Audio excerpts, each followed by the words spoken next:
अच्छा, जब कोई एलिमिनेट हो जाता है तो हमें काफ़ी दफ़ा ड्रामा देखने को मिलता है। जैसे कि काफ़ी लोग यहाँ पे कह रहे थे कि हरताज जो है वो एक्टिंग कर रहा था, उसको ये चीज़ें करने की क्या ज़रूरत थी।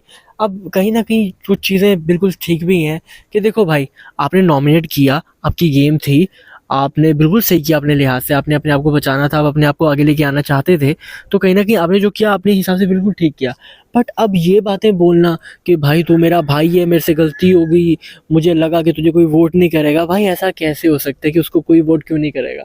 ऑब्वियसली भाई, जब यहाँ पे नॉमिनेशन होगी तो वोट डालना तो उन्होंने गुल्लू को ही है, क्योंकि अगर गुल्लू सेफ नहीं होगा तो सबसे पहला टारगेट गुल्लू को है, सेकंड पे आप हो। बट आपकी जब बात होगी तो आपको वोट नहीं करेंगे।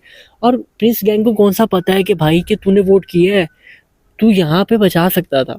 अगर आप इस चीज़ को कहो ना कि भाई मैं बचा ही नहीं सकता था, मैं मजबूर था, भाई ऐसा कुछ भी नहीं होता। और कहीं न कहीं गुल्लू हर्ट हुआ, क्योंकि गुल्लू एक तरह से भाई मानता था कि भाई मैं भाई हूँ। और जब प्रिंस ने ये चीज़ बोली भी थी हरताज को, तो हरताज ने 1 सेकंड भी नहीं लगाया था डिसीजन लेने में, उसने कहा मैं कर दूँगा। और अगर आपने गैंग में भी करना है, तो कहीं न कहीं आप सरूची को कर देते कि आपकी गैंग में वोट होता और वो ऐसा होता कि आप पे बात भी नहीं आती। बट आपने यहाँ पे गुल्लू को वोट किया, क्यों? क्योंकि वहाँ पे डिसाइड था कि जो सबसे स्ट्रॉन्ग है उसको वोट किया जाएगा, और आपको पता है योगेश सेफ है, तो सेकंड टारगेट मिला गुल्लू।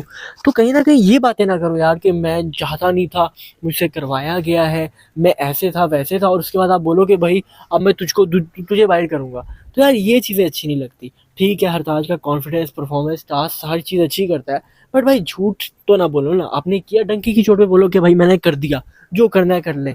अब आप भाई भी बोलो, फिर आप आके माफ़िया भी मांगो कि भाई मैं नहीं करना चाहता था। ये चीज़ मुझे बिल्कुल ठीक नहीं लगती। एज ए परफॉर्मर हरताज बहुत ठीक है, और उसने जो किया अपने आप को बचाने के लिए किया। बट जो गेम आप दूसरों पे डाल दो ना, ये कि भाई उसने कहा तो मैंने कर दिया, प्रिंस ने आपके सामने रखा गेम, प्रिंस को ऑब्वियसली एलिमिनेट करवाना है, तुम में से किसी एक को एलिमिनेट करवाएगा तभी उसकी गैंग स्ट्रॉन्ग होगी। हर एक अपनी गैंग को स्ट्रॉन्ग करना चाहता है। यहाँ पे जब मौका मिला था, आपको पता है कि एल्विश भी कह रहा है कि थापा तुझे सबसे पहले मैं उड़ाने वाला हूँ, मुझे जब भी मौका मिलेगा। और सेम चीज़ हमें देखने को मिली कि निशी को बचाया गया एक प्री प्लान के तहत। उनको पता था कि निशी यहाँ पे अपनी गैंग को वीक करती है, निशी अपनी गैंग के लिए अच्छी है ही नहीं, जिसकी वजह से उसको बचाया गया। मेन रीज़न ही ये था। वरना आपको क्या लगता है, थापा और निशी में निशी को रहना चाहिए था? नहीं, अभी तक निशी अपनी गैंग की सगी नहीं है। बाकी कमेंट में अपना ओपिनियन ज़रूर बताओ। Thank you.